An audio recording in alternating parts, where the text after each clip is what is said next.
and welcome. It is Monday Mojo once again. Yay! We are now on May 22nd of 2023. I say it all the time. I just cannot believe that the year is going by so fast. It seems like we should still be maybe in February or March. I don't know. But we do have a special guest with us tonight. Mark Lyons, and he will come on here shortly. But we are going to be talking about different things of gardening. That's right. Do you have a green thumb? We are going to find out how much we really know, or maybe not know. But Mark is here to show us different things that we can do to have a better garden.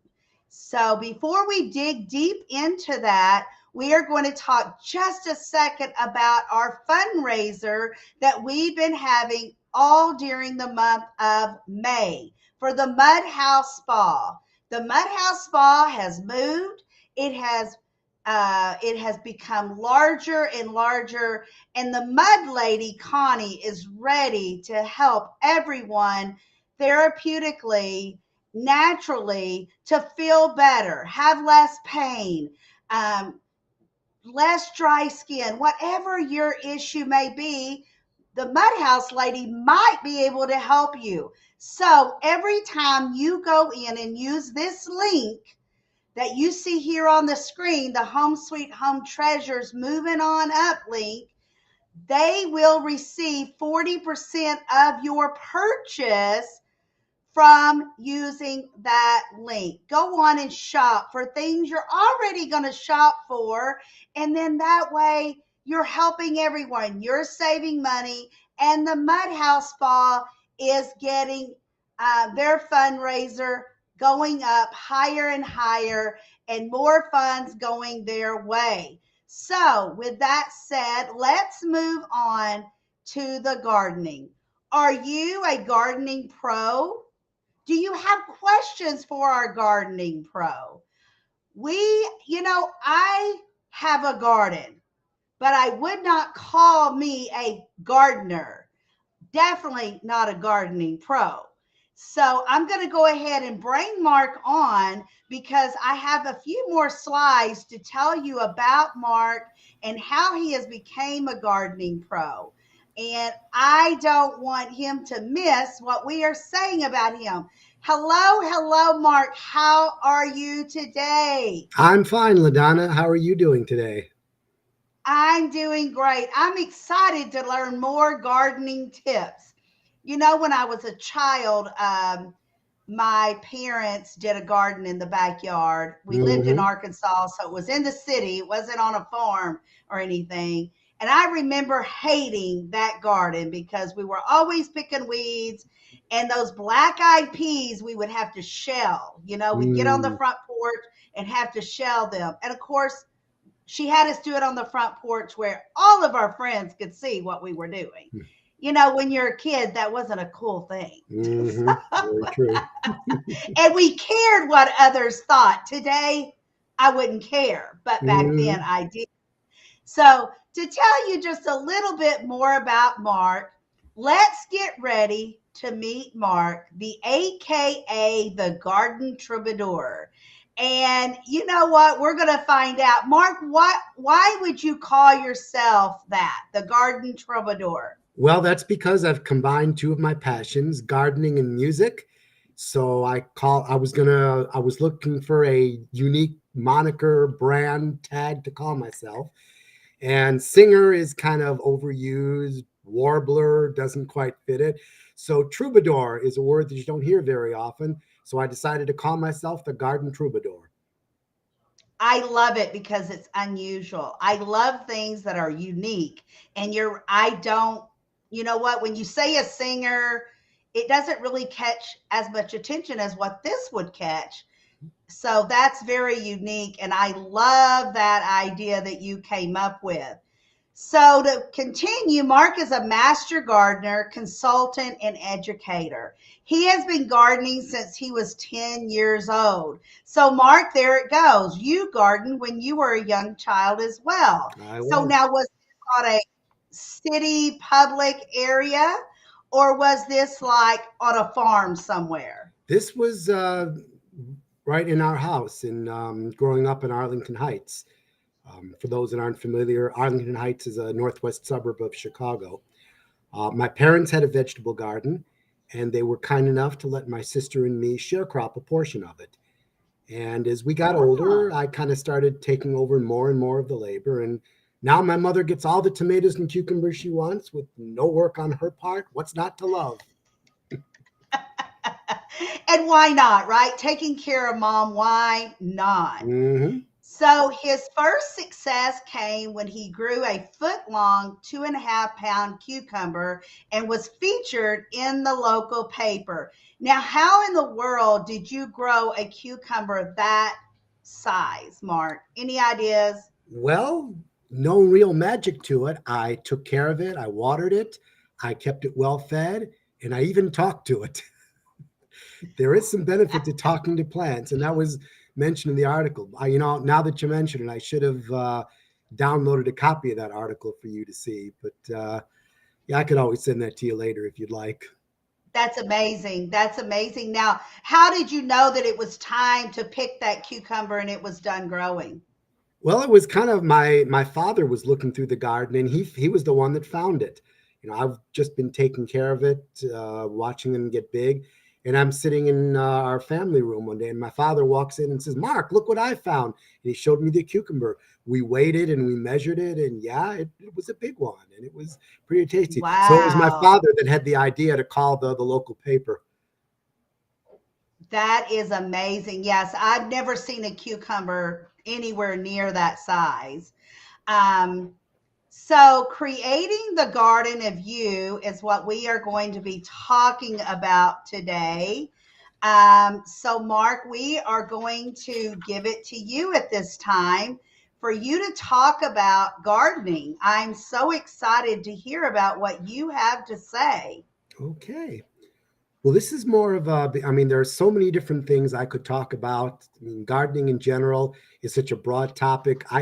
We could be talking for a week. So I just came up with something that I think is a good beginning program for many people who aren't that familiar with gardening, for novice gardeners, and even for the experienced gardener, there may be something in here that they can learn as well. So I'm going to share my screen, LaDonna, if that's okay at this point. Okay. All Yes. right. Um,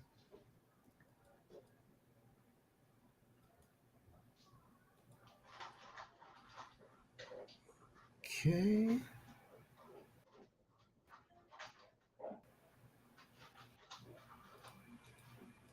Okay. Can everybody see? Can you see that, Ladonna?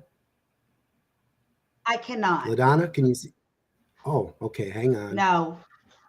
Let me try this one more time.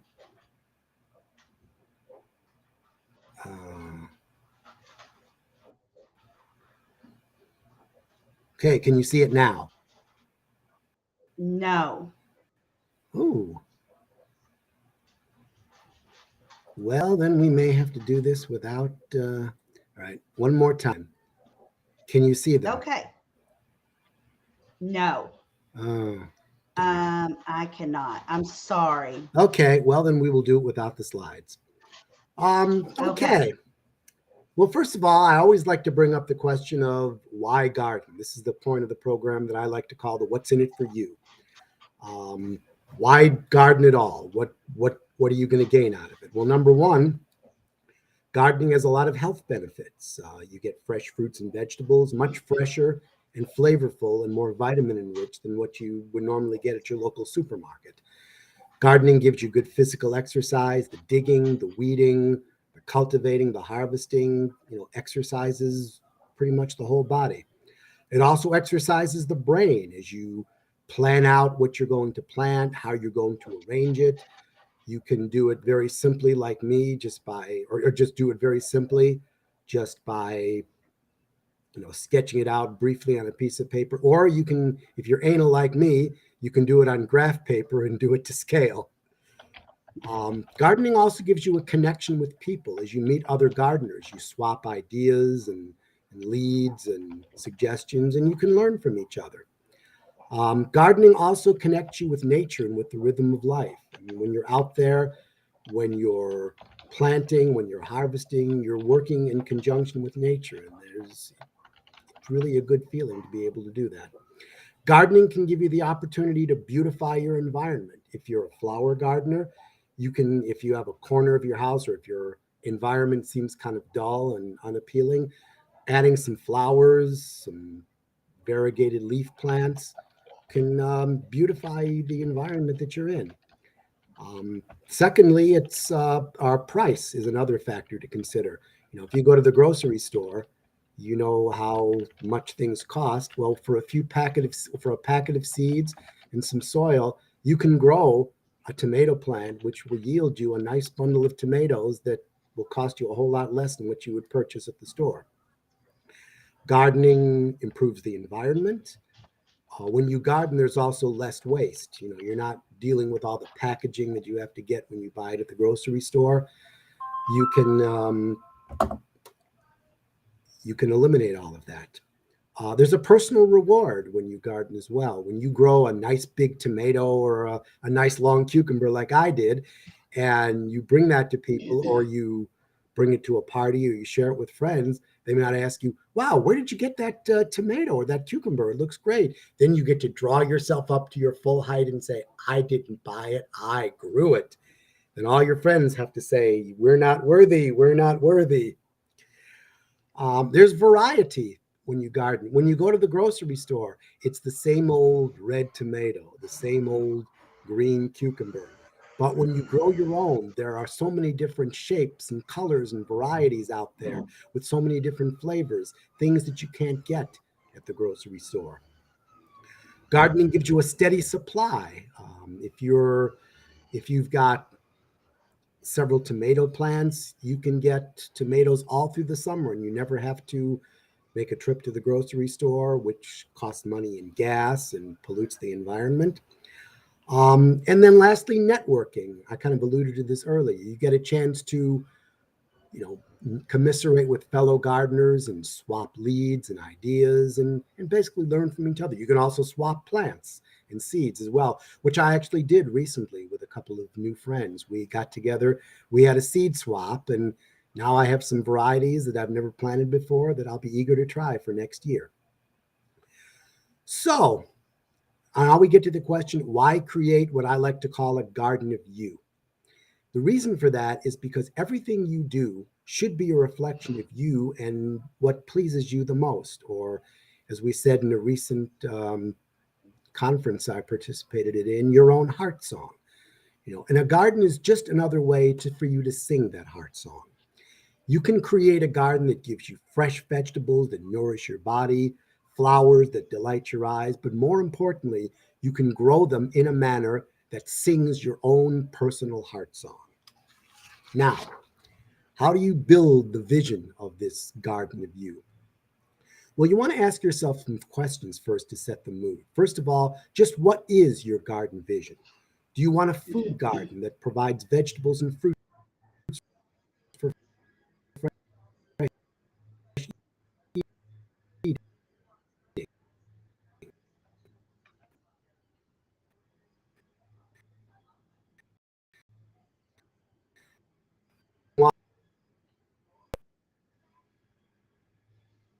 Okay, it looks like Mark is having some internet trouble there.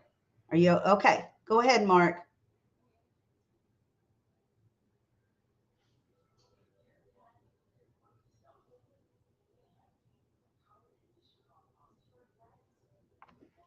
Can't hear you.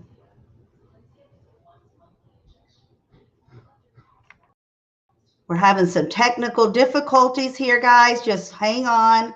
Hopefully, we can get back to it. Mark is telling us a lot of great things about gardening, and I'm loving all of it. We did plant a garden, and we took our 4-year-old grandson up to the garden the other day. What was a few weeks ago, and we was telling him what all the plants were because there's no vegetables on them yet. And I said, "This is going to be corn." He said, "We're going to eat it?" And that just tickled my heart. Excited, even though he doesn't eat corn. He won't even try it, but He was excited that we were going to grow it. Okay, Mark, are you back with us? Can you hear me? Okay, if you will go out and come back in, maybe that'll fix the issue.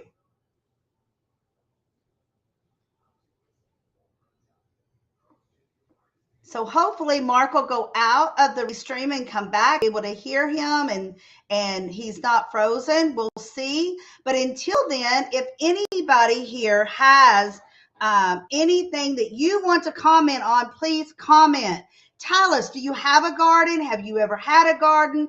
Are you planning to have one? Is it a flower garden or a vegetable garden? All of those things we want to hear about. Now, Mark is Can back. Let's, can you hear me? yes, All right. yes, Mark. Oh, Continue, please. It's okay. It okay. happens. Anyway, continuing on, I mentioned, do you have the space in your own territory? If you do not, if you live in a townhome like I do, you can make use of what I like to call OPS, other people's space. I'm fortunate that I have a good friend of mine. She also happens to be my musical partner. She and her husband have graciously allowed me to garden in their backyard. So I have a 300 square foot vegetable garden, which I couldn't have in my own townhome.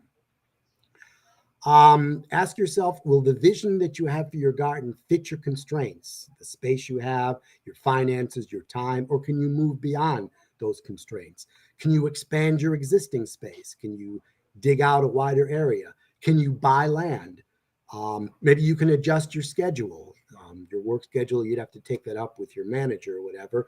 Or once again, OPS, other people's space. Next, ask yourself, are you fully aware of the effort needed to bring this vision to life? And are you prepared to put in that effort? You know, a garden is not something that you can just set and forget. It takes some work. You've got to water it. You've got to weed it. Are you willing to put in this effort? Do you have the time to put it in? If you don't, or if your time is limited, if you travel a lot for work, then you may have to kind of adjust that garden vision of yours. Next, you want to write it down. You know, there's an old saying, when you think it, ink it. So write down exactly what this vision of yours is. Maybe it's something like, I want to create a garden to provide fresh fruits and vegetables to the community. Or my vision is that of a garden that will provide a peaceful sanctuary where I can relax and unwind from everyday stress. Next, you want to plan it. Once again, it could be just simply a rough sketch on paper, or once again, if you're anal like me, make it a precise plant to scale on graph paper. I've done these. I recently did this for a client who wanted raised beds. I set it up as 1 inch being 4 feet.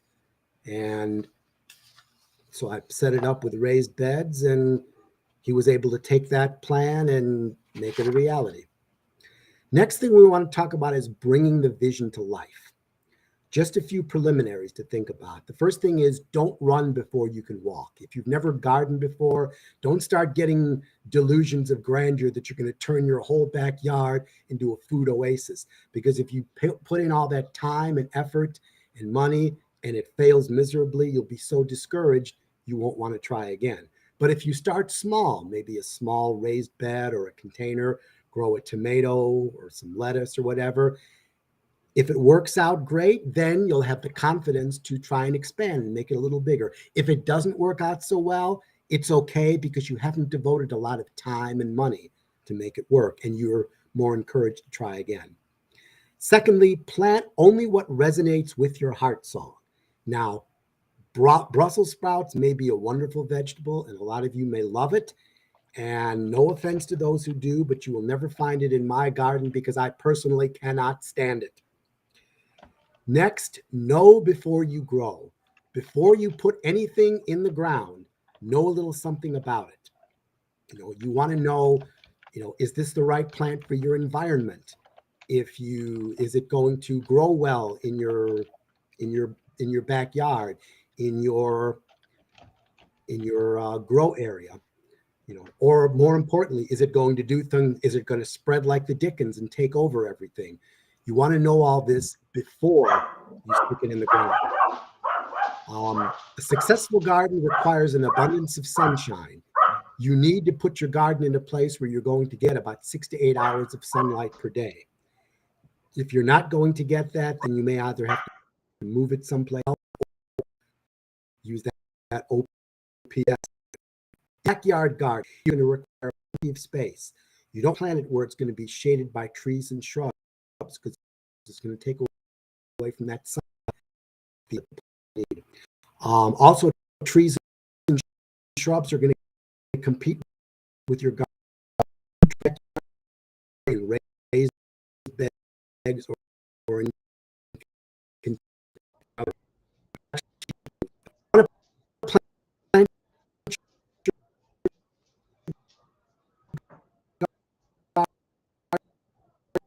Mark, you're frozen again. Is there something you can adjust?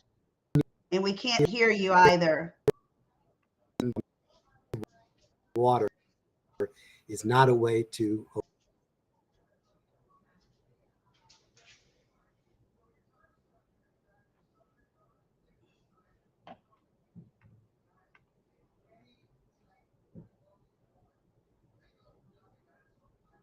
All right. I guess Mark is still having some technical issues, and that's okay. We had those sometimes, and we just go ahead and go because we never know what technical issues we may have. But wow, have we learned so much about it's pretty amazing about the structure. I never knew that you should have the structure of writing it down.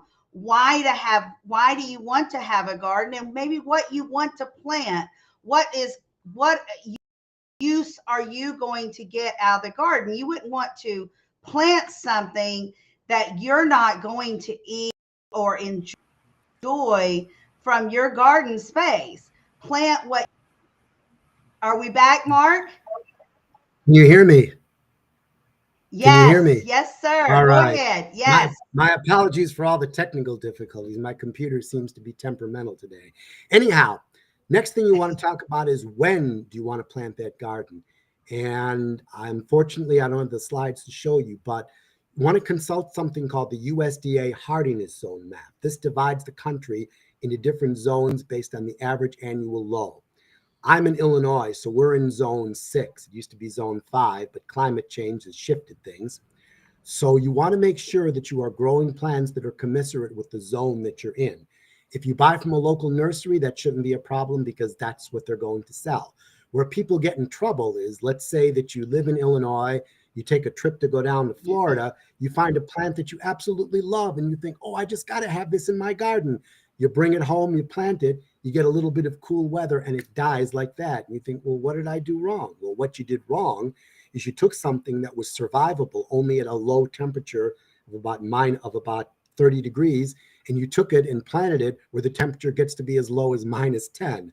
So think about that zone before you plant anything. Next, you want to measure and stake out the site. It helps if you measure it out and then use stakes and string to block it off so you know exactly where you want to dig. Then you want to remove the existing grass.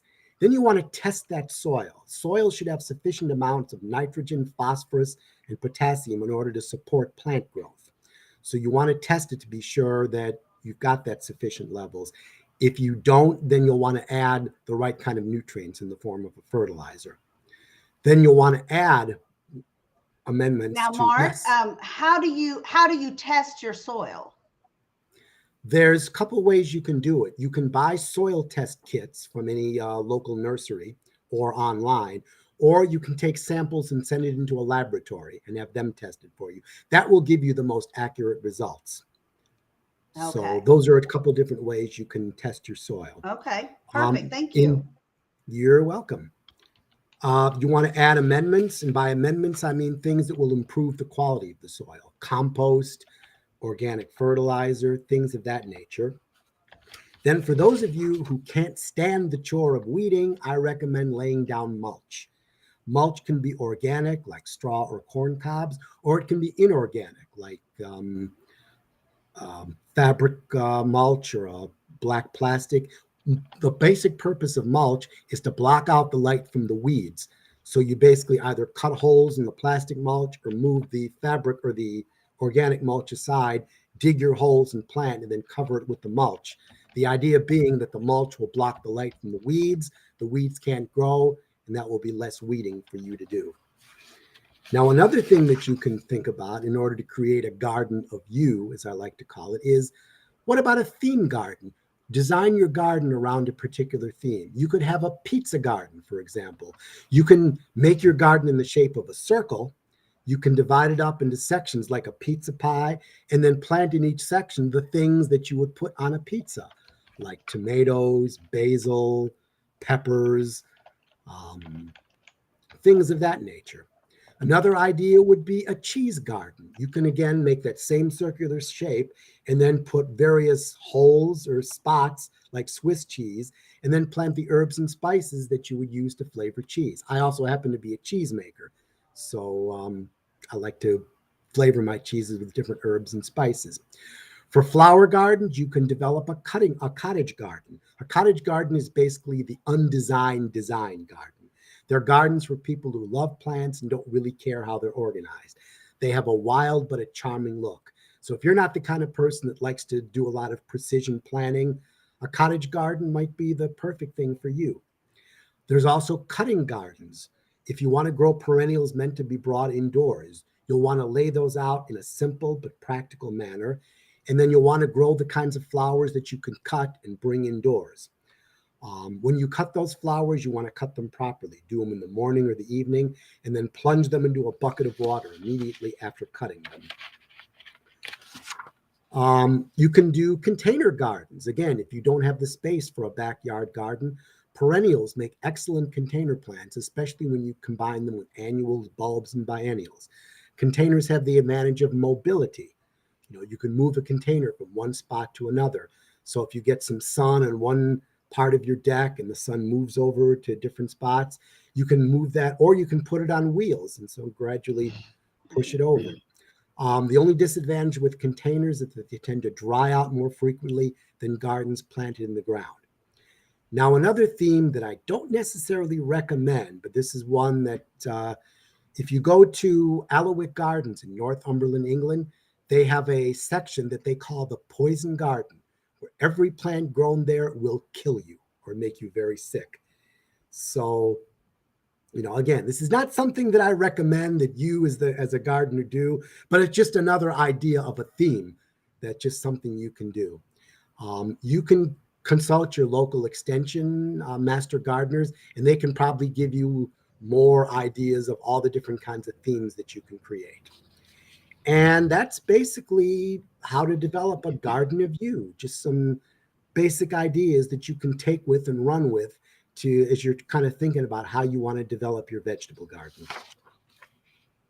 That's awesome, Mark. Now, I don't know much about gardening, but Mm-hmm. now, like for me, I'm in Texas, so I've already planted my garden and I planted it all in the dirt. Mm-hmm. I did not seed indoors first. Do you recommend seeding indoors before you put outdoors, or do you have a way of knowing, or there's certain plants you do that, or do you do that with all your planting, or Sure, sure. Well, for me, I start most of what I plant from seed indoors. This may not be practical for everybody. I have a 3 level grow light, excuse me, that I can put a lot of plants in there. That may not be available to everybody. That can be expensive. I think I spent like $800 to buy this thing. Not everybody has $800 to spend. So certain things now, tomatoes, if you want to grow from seed, those you do want to start indoors about maybe 5, 6 weeks before the average annual last frost date. Certain things like beans, you can get away with directly seeding in the ground, and that you'll start when the weather gets a little bit warmer. But one of the advantages of growing from seed is that you can have access to cultivars, varieties that you may not have locally from plants. For example, if you like to grow big tomatoes like I do, one of the biggest around is the Big Zac. The fruits can get to be as large as 5 pounds. I've never gotten one that large. The best I've done is 2 pounds. But if you want to grow a Big Zac, at least in my area, it's not available either as a seed or as a plant. You have to order it either from Totally Tomatoes, the Vermont Bean Seed Company, or J.W. Young, which just happens to own the other two. So again, if you want to grow a big Zac, you have to buy it from seed. I don't know of anybody who has it locally as a plant for sale. So that was a long-winded answer. I hope I answered your question, Ladonna. Yes, you did. And then, so do you recommend going and buying your seed from anyone that's local, Walmart, Lowe's, Home Depot, or do you think you should go to the feed store, or do you recommend ordering all of your seeds from one of the places you just, or similar? Sure, sure. I generally like to order from mail order gardening catalogs because, in my opinion, they have the best stock. I like to order from places. Some of my favorite places to order from are Seed Savers Exchange, which is actually more than just a place that sells seeds. They're an organization devoted to preserving the seed genetic heritage of our nation. They actually will take donated seeds from people. Like maybe somebody will say, this was a variety of hollyhock that my grandfather used to grow. Here are the seeds for you. They'll grow out those plants and save the seeds so that other people can have access to them. Another place I like to Oh purchase wow! Now, what did you call them? What was their name? Seed Savers Exchange. Okay, thank you. Another Go place I ahead. like to buy from is Baker Creek Heirloom Seeds. They sell a lot of old line or heirloom varieties. When I say heirloom, I'm talking about seeds, plants that have been passed down from generation to generation. Many of them have kind of been lost, and they basically propagate them, kind of similar to Seed Savers Exchange. They have a lot of heirloom varieties that people can buy that you may not be able to get elsewhere. And they have a huge catalog. So I never realized there were so many heirloom varieties out there till I started getting their catalog. Another good old line seed house is Gurney's Seed and Nursery. They have some heirloom varieties and some hybrid varieties as well. But just about everything that I've purchased from them has grown well. So that's another place that I recommend. So other than that, if you're not wanting to order mail order, I recommend buying stock from a nursery, a local nursery, as opposed to a Walmart or a Lowe's or a Home Depot. Mainly because if you have questions about what you want to buy, they have nurserymen, horticulturalists there that can answer your questions. At the big box store, all they can really tell you is it's in aisle 5. And that's no slur against them. They just don't have the horticultural knowledge or training to be able to help you. Exactly, exactly. Great information. You know, when I planted mine, I planted it all in the dirt. So, but then I was Mm-hmm. thinking, maybe I should have started planting some of it indoors first. So, next question for you is that, again, trying the past is now once Mm-hmm. the spring garden ends, us, I think it's around the end of June that it's all ended because July and August is so hot here. Mm-hmm. Can you replant some vegetables for the fall? Absolutely, Donna. You sure can. Before I go on, I just want to make a point of order here. You keep calling it dirt. We prefer the term soil. Soil Soil. is Okay, got you. soil is what teems with Thank life that you grow. Dirt is what you track into the house that your mother has a fit over. Gotcha. All right, all right. So See, that's anyway, good to know. That's knowledge to know. Okay, go ahead. but Sorry. what you're talking about is what I like to, or what I was not what I call, but what's known as succession planting. It's basically having your garden service you throughout the whole year. Now, perfect example, you kind of described some of this, but let me kind of elaborate a little bit. A typical succession planting in the early spring, say in March, you start planting your cool season crops, things like your brassicas, broccoli, kale, mustard, cauliflower, kohlrabi, things like that. Also, plants like spinach, peas are another example of a cool season crop. Those are what you grow when the weather is still on the slightly chilly side, because those plants can survive in those kinds of atmospheres. So if you grow those plants, let's say you get a light frost all of a sudden, you know, if you tried to grow tomatoes or anything at that time, the light frost would kill it. But something like kale, parsnip, kale laughs at frost. In fact, a little bit of frost on kale improves the flavor.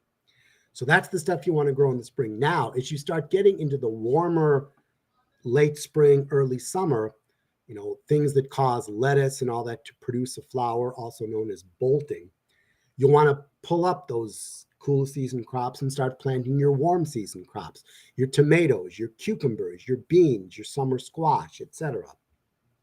Then as you start getting into the hotter months of the summer and maybe into the late summer where the temperature's starting to change, now you want to harvest all your summer season crops and start planting for the fall. Maybe like in July or August, start planting some of your root crops, your rutabaga, your parsnip, your leek, things like that. And then as you start getting into the cooler weather, you know, by the time the stuff matures, the weather will be right for harvesting it. And some of that stuff you can actually leave in the ground. You can leave leek and parsnip in the ground over the winter. So this way, if in February you have a sudden hankering for parsnip leek soup, you know, instead of trudging off to the grocery store and spending money and buying it, you just go out to your backyard and dig it up and you have all you want. But be careful what you say to people when you do that. Just say, I'm going out into the backyard to get some vegetables. Don't say, I'm going out in the garden to take a leak.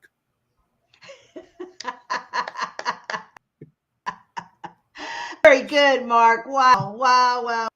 Wow, it has been a pleasure having you here today. I've Um, already learned so much. Is there anything LaDonna, else you want to add? Yes. yes, I do. I always like to end my Yeah. gardening presentations like this. When the gardener comes around and he's digging in the ground, the gardener is the one who grows it all. If you'll only look and see, I think you will agree, the gardener is the one who grows it all.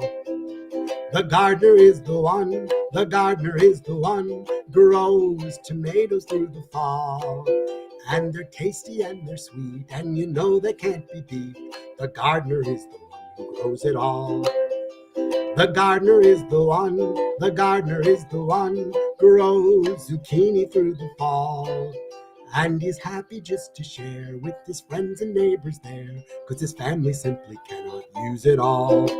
Yes, the gardener is the one who grows it all. Woo! That was beautiful. Wow. Now, when did you Thank create you. that song? How long ago? Gosh, it was several years ago. I have to say, the tune is not mine. The tune comes from an old song from the 1880s, back during the time of the National Grange movement. The song was called "The Farmer is the Man." Basically, the farmer is the man, the farmer is the man, something through the fall. Then they take him by the hand and they lead him from the land, and the middleman's the one who gets it all. Something like that. So I just Yeah, incorporated the tune and I wrote my own lyrics to it. I love I've it. I started doing love that. it. I have a garden song, I have a cheese song, I have a mushroom song, and I have a dairy song. That is wonderful. We're going to have you come back on and explain some of those things to us at a I'd love later to. time. But with that I'd love to. said, if you'll just hang on, Mark, I have a couple of other things to talk about, and then we'll wave Sure. everyone good night. All right. All right. I just want to give you a friendly reminder. Tomorrow is my next Selling on the Spot event. Tomorrow, May 23rd, and that's at 10 a.m. Central. Just yell out to me, and I will get you the link to Eventbrite, or you can just go to Eventbrite, name in, and you will find the event to reserve your spot. Um, Also, remember, Home Sweet Home Treasures proudly supports Monday Mojo. So, with that, Home Sweet Home Treasures, don't forget that they have their virtual gift cards. Wonderful time of year. We just had Mother's Day. We're having graduation time, and we're having proms. We're having housewarming events and weddings. Father's Day is right around the corner. So gift cards makes it wonderful and easier to get those. And that way, the receiver can purchase what they want. And you can help the Mud House by using their link to purchase your gift cards. Also, remember that Home Sweet Home Treasures has their YouTube channel. Go to the YouTube channel and subscribe, follow. Also, so that you know that this recording and all of our recordings can be found on our YouTube channel and also on homesweethometreasures.net. They're always there.